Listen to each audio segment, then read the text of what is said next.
De retour sur le plateau de l'Africa News, nous sommes toujours accompagnés par nos éditorialistes Alfred Chango Kamissari et Lucien Pambou.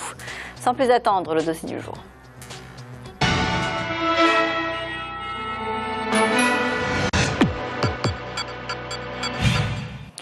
L'industrie touristique, facteur de croissance et de développement sur le continent, principale source de devises pour de nombreux pays en Afrique, le secteur touristique suscite aujourd'hui un intérêt croissant chez bon nombre de gouvernements. Toutefois, le nombre de touristes qui visitent l'Afrique reste encore faible, du fait notamment des lenteurs administratives. En effet, les procédures d'octroi des visas sont compliquées et prennent beaucoup de temps. Franck Notofina. En 2013, 56 millions de personnes ont voyagé vers l'Afrique, contre 33,8 millions en 2012, selon l'Organisation internationale du tourisme. Un chiffre record qui encourage bien les professionnels ainsi que les autorités en charge de ce secteur. Cette progression significative du nombre de touristes s'est également accompagnée d'une diversification des points de chute des visiteurs. Des pays comme le Cameroun, le Burkina Faso, le Mozambique ou encore la Gambie connaissent une croissance importante de la fréquentation touristique.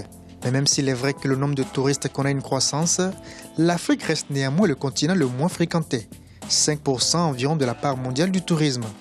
Le financement du tourisme pose problème. Les procédures d'obtention des visas sont encore difficiles dans certains pays et les infrastructures touristiques manquent ou restent vieillissantes. Au Cameroun, l'État essaye de corriger cet état de fait en mettant en place un plan national de développement du secteur touristique. 837 sites touristiques ont été répertoriés par l'État. Il faudra environ 2 milliards de francs CFA pour les mettre en valeur. Le pays a également augmenté sa capacité d'accueil. 547 hôtels d'une capacité de 2150 lits sont aujourd'hui disponibles au Cameroun. Toutes ces mesures ont permis d'atteindre en 2013 920 000 arrivées de touristes dans le pays. D'ici 2020, l'objectif est d'arriver à 2 millions. Nous avons conçu une première stratégie de développement assise sur 4 programmes et cette stratégie est même en cours en train d'être révisée en raison de la vision 2035. Donc, à l'intérieur, par rapport aux différents programmes, pour être plus précis, vous avez par exemple un programme assis sur l'amélioration de l'offre touristique. Parce que nous nous sommes rendus compte qu'elle était encore insuffisante par rapport à la demande. Il fallait l'améliorer en termes de quantité, en termes de qualité et jusqu'au niveau des prestations. En Guinée, le gouvernement a misé sur l'édification d'infrastructures hôtelières de haut standing pour booster son tourisme. 9 hôtels de 3 à 5 étoiles sont en construction à Conakry. Ceci permettra de tripler la capacité d'accueil de la capitale. Le développement du secteur du tourisme dans le pays passe également par la rénovation des sites touristiques. Déjà, pour mettre en valeur un site, il faut d'abord les identifier. C'est vrai qu'il y a des sites répertoriés. Nous axons nos priorités sur les sites balnéaires dans un premier temps. En Afrique, le tourisme est un facteur de développement important. Des pays comme la Zambie, le Rwanda ou encore le Sénégal investissent dans la mise en place des conditions nécessaires pour faciliter l'arrivée des touristes sur leur territoire. Le Kenya est sur la liste des destinations africaines les plus prisées par les touristes. Les recettes touristiques du géant de l'Afrique de l'Est étaient de 93,9 milliards de shillings.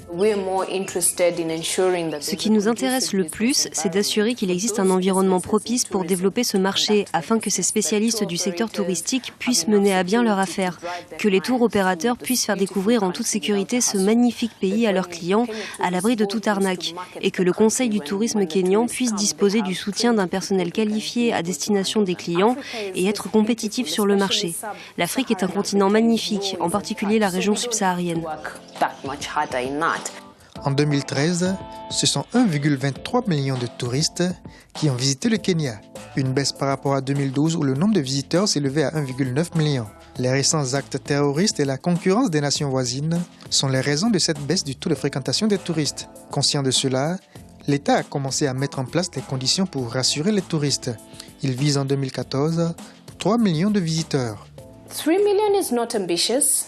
But we have a lot to do considering that we are... Viser 3 millions de visiteurs, ce n'est finalement pas si ambitieux, mais nous avons beaucoup à faire, considérant que nous avons un long chemin à parcourir. En réalité, au lieu de chercher à se rendre en Europe, en Amérique et en Asie, pourquoi ne pas chercher à découvrir nos pays voisins? En tant qu'Africains, nous connaissons nos défis. Nous vivons sur le continent, nous sommes relativement en sécurité en Afrique. Donc visiter l'Afrique serait beaucoup plus facile que de concentrer nos efforts marketing ailleurs.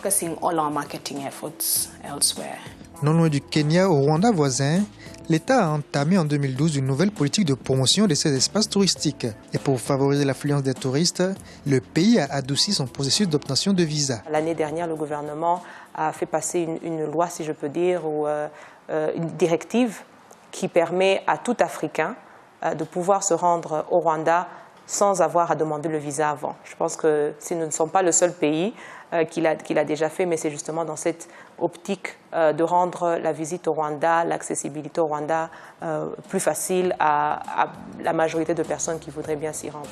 Les tracasseries lors de la délivrance des visas en Afrique sont un véritable problème. Le milliardaire nigérien Aliko Dangote a relevé cet état de fait lors du dernier forum de Davos en Suisse.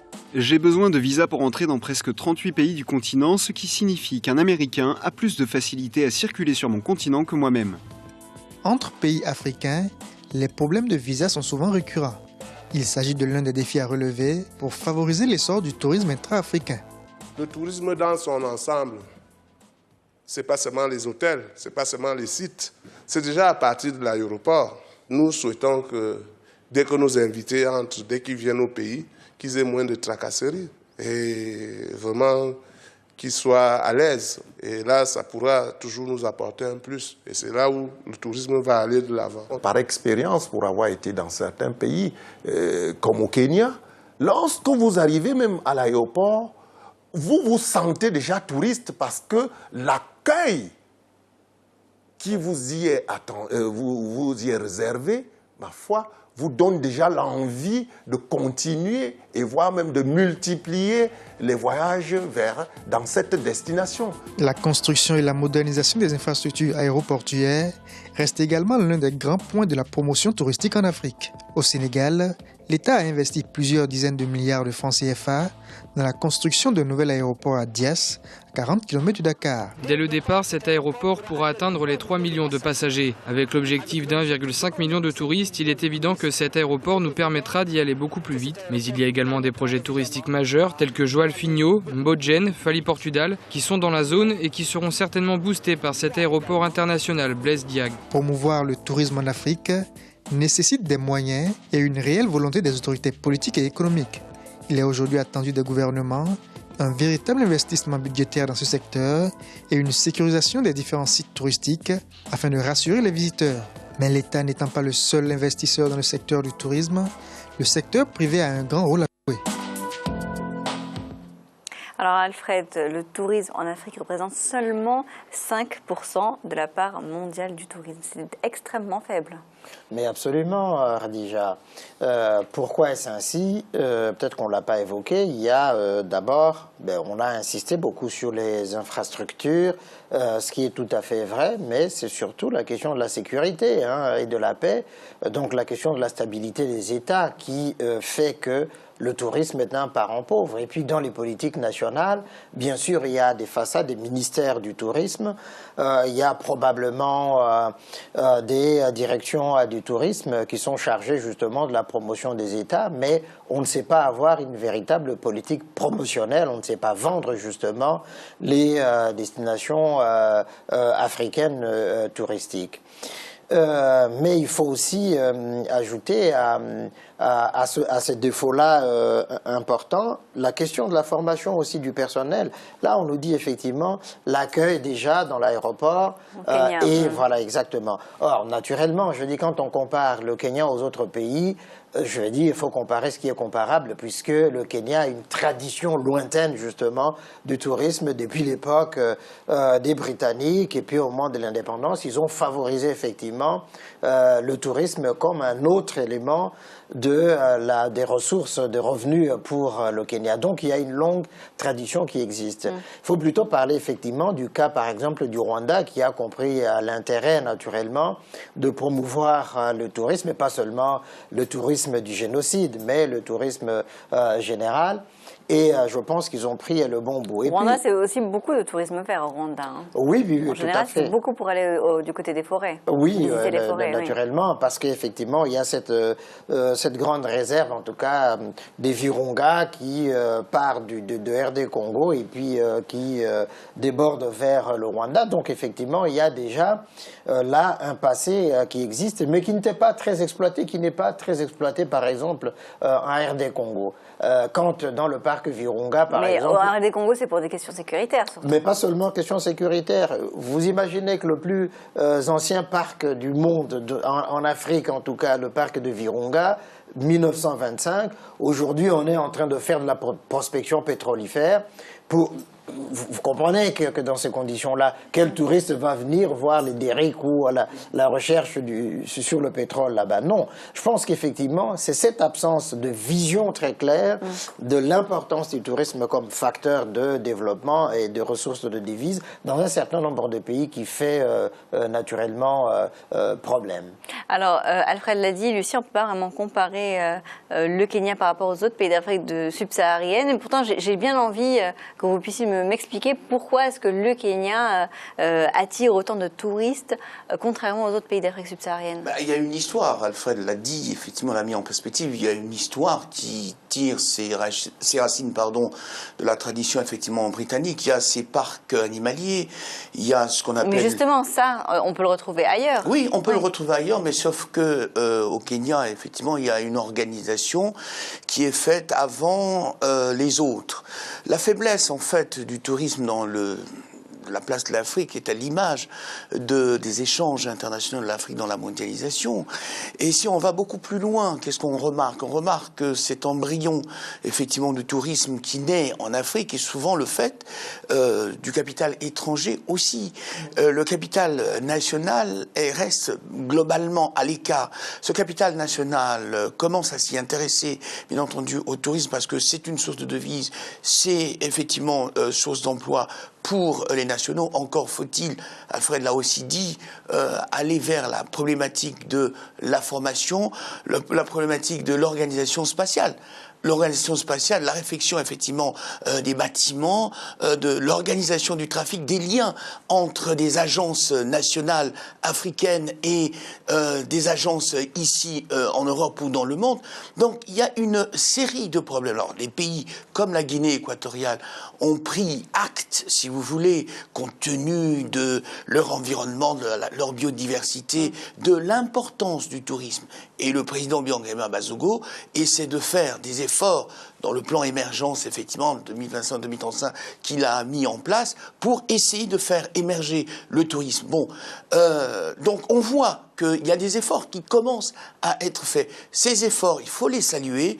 Ils commencent à devenir significatifs sans l'être réellement, mais je pense que là, souvent le tourisme est vécu, je voulais comme très anecdotique dans les remaniements ministériels qui souvent se font en Afrique. Je pense que dans un monde qui est complètement globalisé, on a là effectivement une source d'emploi, une source d'activité, une source de devises. Encore faut-il que les pays africains prennent acte réellement de ces enjeux. Alors, voilà. Vous avez parlé des efforts et justement on a annoncé une série d'investissements notamment pour améliorer, pour réhabiliter les infrastructures hôtelières. Mais est-ce que c'est suffisant pour attirer les touristes? Vraiment, il faut une politique d'ensemble.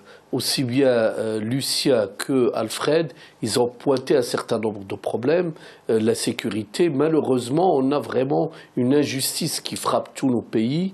C'est que dès qu'il y a une petite guerre, il y a un petit problème, tout de suite, on est brocardé. Et je vois, j'étais en Tunisie il y a une quinzaine de jours. La Tunisie, c'est un pays formidable, il faut y aller.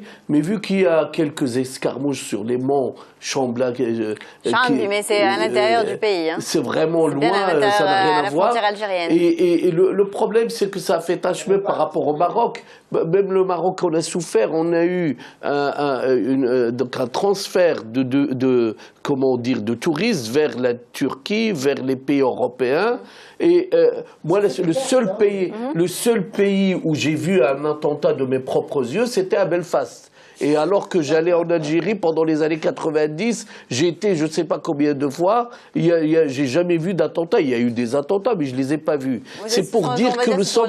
Non, mais c'est pour dire que c'est une politique d'ensemble. Il faut aussi, et Lucia a raison, il faut qu'on ait une vraie politique de tourisme parce que c'est un gisement. Ça rapporte au Maroc 6 milliards d'euros et ça fait vivre. C'est à la différence du pétrole, de tout ce qu'on veut, ça fait vivre vraiment une une masse de gens, des familles, des taxis, etc.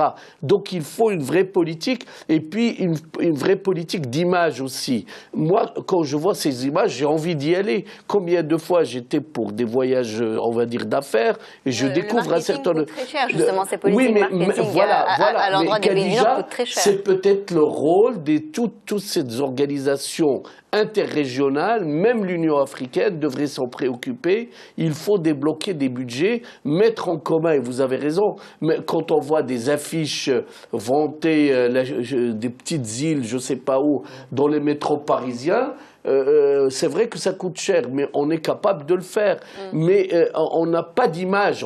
L'Afrique, la seule image, malheureusement, et ça c'est le rôle aussi de certains médias, la seule image qu'on a, c'est le Rwanda, c'est les génocides, c'est les machins, et on n'a pas de belles images de l'Afrique. Il faut aussi distinguer donc le tourisme balnéaire du tourisme culturel. Oui. Combien de fois dans l'avion qui m'emmenait à Bamako, il y a des gens, des Européens, qui me disaient je vais au pays d'Ogon, je vais à Tombouctou, parce que c'est ça que j'appelle, et c'est connu, c'est le tourisme culturel. Donc il faut aussi mais on peut... Pourquoi je dis mettre en commun aussi les résultats? C'est-à-dire que les touristes circulent dans la sous-région. Ils ne vont pas au Sénégal seulement, il faut qu'ils aillent, il faut une tournée. Mais justement, on parlait de faire une tournée des touristes, des investisseurs des pays du Golfe aussi. Camille, voyager en Afrique coûte justement très très cher, et c'est surtout pour ça en général que on a du mal à se rendre en Afrique, parce que